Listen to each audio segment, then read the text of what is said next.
minor tangent, and then I want to hear more about John being angry about this because that just gives me big kicks. I love it. It's my favorite thing. So far, from season 1 and it's season 2 up to this point, all you have shown me about Witchers is that they suck at being Witchers. Like, these are supposed to be, from my understanding, literally bred and made to fight off these monsters successfully to a greater degree than anyone else. We saw a Witcher get lost to the Stiga in the first season, right? We heard about other Witchers being killed. Now we've seen Eskel, who was supposed to be a great one, killed, in a sense. And they talk about, Vesemir makes a line like, fire to the heart, and it took you 60 minutes to come to that conclusion. Like, why do these guys come off as amateurs? Why do they keep doing that? I asked my brother-in-law, I was like, so this must mean that Geralt is like the greatest of the Witchers ever, right? He's like, no, not really. Yeah.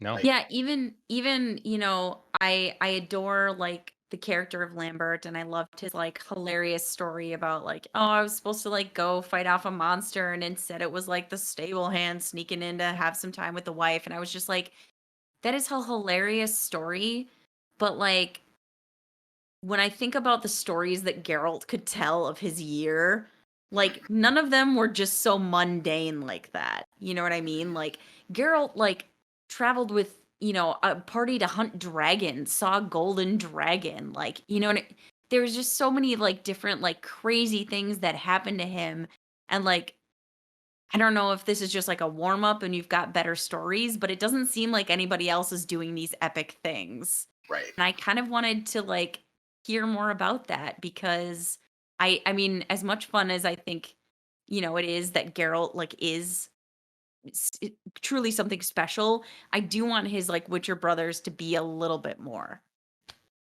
It's 100%, 150%.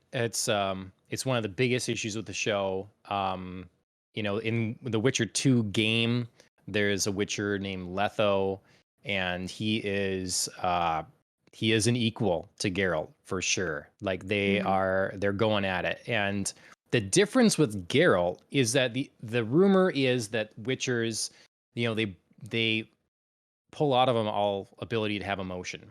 So they're always thinking, people meet him in the world and they think they're these cold-hearted, can feel nothing things.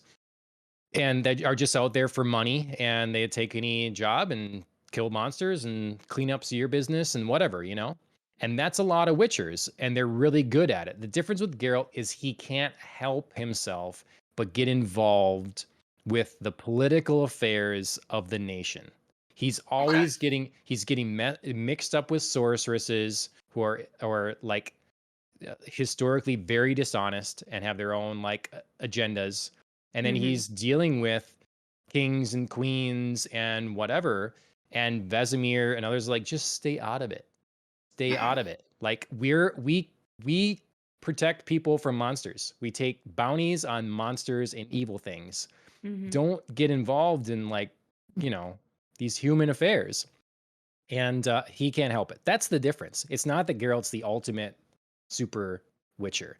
And so Geralt does some pretty cool things, but could be cooler. I still think. And yeah, we need to see these other people be awesome. And we're not. We're really not.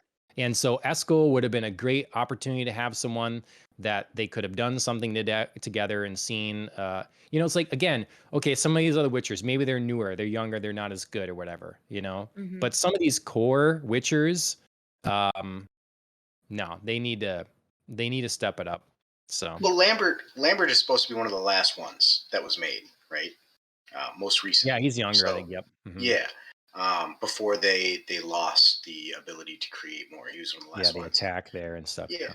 So to your point, maybe that's why he's dealing with farmhands or whatever that are sneaking in. But also, we're talking about centuries, right? These guys live for centuries. And so even the youngest one should be very well versed at this point. Right. Right. Like we should have some really cool story. Again, we don't need to be like hunting golden dragons and like, having those kinds of like crazy encounters, or at least that's the way, first season made it seem that this was just like so unbelievable.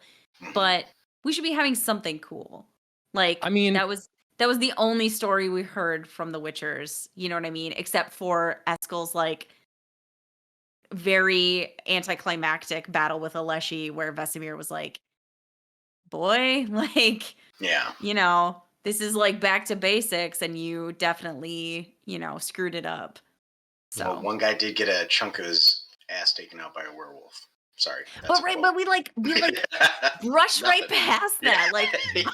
that story. Mm. Somebody tell me about a werewolf ass biting. Like, well, even Geralt, I think, is underutilized. They do cool sword fights with him, but that's not always the best thing for monsters. And it's like Mhm. they're underutilized. They're not showing a lot of his abilities in the game. Yep. I remember in the second game, you need to use them a lot. You can, one of his curses he throws at someone makes it so it attacks their teammates. So you could be fighting Nilfgaardian people, throw a curse at them, and they fight each other to the Mhm. death, or That'd be a cool. thing where you do it and it locks them in place. The creature can move into the thing and then they're stuck in a spot. They kind of freeze. Like there's different powers that are involved here they could Mhm. use. Let me see them coat their blades with oil. They're doing that all the time. You know, crossbow. Use your Yeah. cross. Like no one has a bow in this thing. Where are your bows? Like I just the someone's not using their imagination here. Yeah. It's I where I I think, agree. Yeah, so. I mean, we get like the very brief, like, Geralt sets his sword on fire to deal with the Leshy, or like, Mhm. Mhm. That makes was it cool. molten hot. Yep. Great, awesome. I'd love to see more of something like that. Or, very early on in the first episode of the second season, I forgetting the creature's name, um, that the woman that's living with his cursed friend Oh yeah, who the attacks all the Broxy or whatever. Yeah, the yeah, Broxy. thank you. Yeah, yep. So he does like hit her with some magic to like, get her off of him and get her away from Ciri. And like there's very, very brief flashes of other things that Geralt can do, but we don't really get into them. They're not like a regular part of his, fighting repertoire. It really is, like you said, just the sword. Mhm. So it'd be cool to like explore more of that. And I where are I the will. other Witchers doing this stuff? Yeah, right. Yeah. Who else has got something else unique, or Mhm. different that they've got going on for their fighting style? Season 2 does show him using a few more of his powers. Like if you look back into season Yes. 1, right? Season 1 is Yep. basically all force push, and Yeah. Yeah. that's what I'm gonna call it because that's what it is to me. Yep. There's Sure. every single thing. Ard, thank you. Um, right away, then this time in season 1, right? We see him calming the horse. Is that the Axie? Is that Axie? Um, we Yeah, see I him think so. calming the horse right away. Yeah. And then, yeah, we see him light up his sword. And then there's a few other ones that come throughout The as well. fire, like you say, yep. Yep. Yeah. Mhm. I mean, so I was happy to see that a little bit. And I was thinking Yes. maybe that's coming with budget, right? Maybe that's Yep. why Sure, we're Right. able sure. to do it. Yep. But yeah, I would like to hear about the other Witchers.